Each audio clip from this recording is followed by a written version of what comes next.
Hey, Sharon Horne-Ellstrom here. But you can call me Pajama Grandma. Challenges are so my thing. Today is What's She Up To Now, day 428. So 428 days I have been hopping on and talking about what's working, what's not working, what I'm doing, what's frustrating me, what's easy, what's hard, my aha moments as I transition from the brick and mortar world, the world of real businesses, to the online world of business and business success. And my objective is to duplicate the offline success I had online. And today is one of those days when I feel like, dang, I'm struggling, and I feel like I'm just beating my head against a wall. And I'm thinking about challenges and why I am personally so attracted to challenges. Now, a couple of days ago, today would be day 3, I started another challenge, and it's a hook story offer challenge. Because I know I need to practice doing hooks and stories and offers. And I'm just doing it myself. I invited a couple of people in another group. Hey, you want to do this with me? And I don't know if anybody's doing it or not. I don't care. I'm doing it anyway because I'm doing it for me. I do most of my challenges to actually hone in and focus on something I need to figure out, I need to get better at. And I know I'm not good at hook, story, and offer. I'm especially not good at making offers to people. I can do so many things, and I don't offer to people. I don't let people know. And I have been so reluctant and so resistant to narrow my focus down and say, this is my area of expertise. This is what I do. And I know it's a fear-based thing. I know it's because I'm afraid to say, oh, if I do this, then people won't know I can do all kinds of other things too. And it's just such a silly thing. It's like all of my years in corporate America, I was a quality professional. I focused in on quality. I wasn't everything to everybody. I focused on quality. People knew if they had a question that had anything to do with quality, they would come to me. Now, here's the thing about quality and how I got around that in my brain. Quality's job is to stick your nose in everybody else's business. At least that was my position in terms of quality. It was the quality of and the systems and processes and procedures of absolutely everything that we do, working together in harmony and continuously improving to give our customers an expected and delighted, actually more than an expected result. And so I think that's how in my corporate, my offline world, I justified being interested in and involved in a whole lot of different things because I could combine them all under the headline of being a quality vice president or whatever my title was at any particular company. And so I love that. I thrive on that. So I think the struggle I'm having as I go from the brick and mortar world, and then again, in my small businesses, in my manufacturing business, as the owner of that, I was in charge of everything. I got to oversee and have my fingers in every little piece of the pie.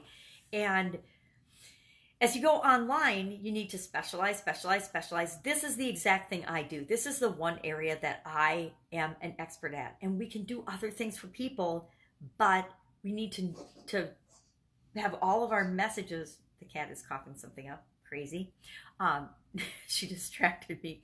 We have to have all of our focus, which obviously I'm easily distracted, so focus isn't my thing. Focused in one area, in one direction, or people get confused. So I personally have battled that and pushed against that and fought that, not unlike a lot of us. And the reason that I struggle and have a hard time is because I'm not focused. I'm not clear. I'm not concise. People don't know, oh, if I need to do X, then I go to Sharon. If I need to do XYZ, I go to Tony. If I need to do ABC, I go to Jan. I mean, we need to be the top of mind person for the particular area of expertise that we're in. And will we help people with other things? Absolutely. But they have to know if this is the one pain they have, the one problem they have, Sharon's got the solution. Pajama Grandma's got the solution. And so I will continue to hone in on and get that focus. And I knew that I needed to do that. And the way to do that is to practice my hook, my story, and my offer every day until I figure it out, until I commit to and figure out my one area of focus and expertise. So today is day 3, and I was trying to think of, okay, what's my hook, story, offer today? It's only day 3, and I'm already having a hard time. And it's because I am personally pushing against focus and clarity and conciseness, because my nature is chaos and abundance and mayhem. Not mayhem so much, but a lot of stuff and chaos and disorganization, and my surroundings are disorganized, but it somehow comes together in my brain. So I need to have the coming together in my brain manifest itself in my real life and out in my world by focusing on the one thing I'm here to share and provide to everybody else in the world. So challenges, I think that's why I love challenges, is because they allow me to work on and focus on one thing. Doing the customer challenge on the back end of the Women's Summit. And it allows me to help people focus on, hey, the most important thing that you need to figure out for your business to even have a business is customers. And so we're going to spend 30 days focusing on just the one thing, just your customers, your ideal customer, your customer system. When I was having a hard time in my offline world, there were some times when I went through some really crazy, unbelievable, I mean, most people would not even believe the crap that went down, situations. And in order to handle those, I created stress challenges for myself. This was even before I knew anything about the online world. I would create a ritual and a regimen, and I would do certain things every day. And I actually wrote about them in my blog just for my own sanity, to deal with the stress of different situations that were going on in my life. And they served me really well. And I learned a long time ago that by challenging myself, by setting challenges up for myself, I could get the results I wanted a little bit every day, and a lot less painfully than if I was just dealing with the situations and I didn't have a proactive way of handling the stress or handling a situation. And I'm laughing because I'm just coming to the end of a 365-day Facebook Live challenge in a group. And I was like, oh, this, people are all thinking it's going to be so hard. And I'm like, well, geez, I have actually been doing this to myself for a long time. In 2010, I had a sudden cardiac arrest. And so I knew that I needed to make massive lifestyle changes after that if I was going to still be here talking to you today. And I am. So obviously I made massive lifestyle changes. But one thing I told myself I was going to do is I was going to exercise every day for a year. And I got more crap from people that know me because they're like, okay, well, you haven't done anything physical except the minimum to get by for, a couple of decades now, Sherry. So we don't think you're going to be able to do it. So you're setting yourself up for failure. And I guess only my dad was my cheerleader, really. He's like, yep, set the goal and just do it. Don't listen to what anybody else says. And I did. And I actually exercised every day until May of 2017. I missed a couple of days because I couldn't get out of bed.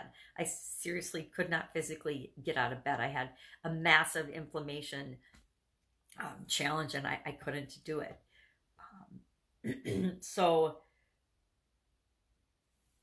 it just goes to show you that we can do anything we set our mind to. We just have to know it and believe it. And we don't even have to know how to do it. And I've been struggling a lot with the how on things lately, thinking that I have to know how to do everything.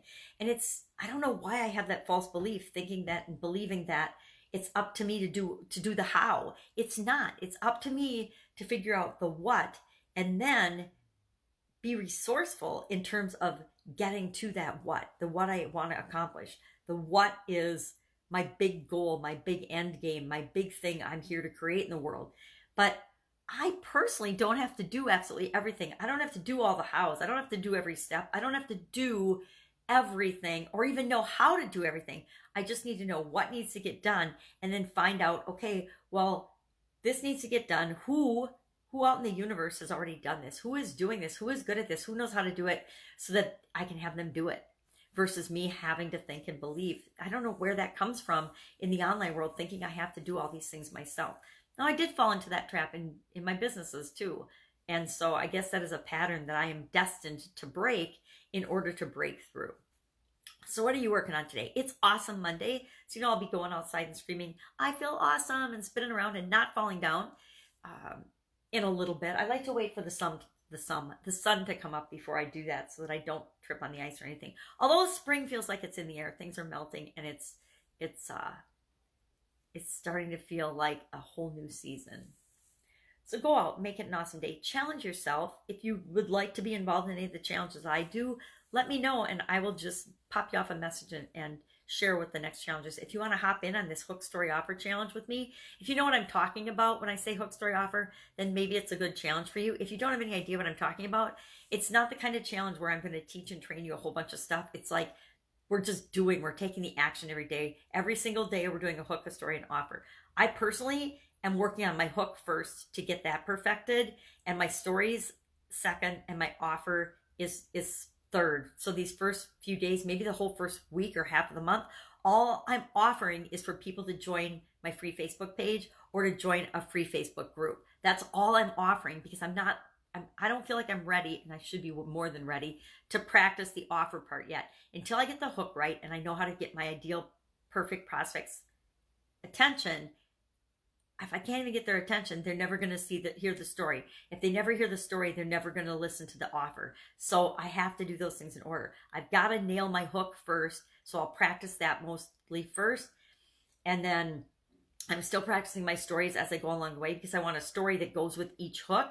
And then after I get those two things nailed, and I honed in, and not nailed, but actually dialed in so that I feel like they're right for the people I want to attract, then I'll start making my real offers to the group, right? Make sense? So that's what the Hook Story Offer Challenge is all about. It's about me actually not just taking action, because I'm good at just doing and taking action. It's at taking planned action that's really going to get the result I want, not just taking action for action's sake, but acting to create the result I want, or to massively contribute to the result I want. So do that today. Go out, make it an awesome day, and I'll, of course, be with you tomorrow. Bye.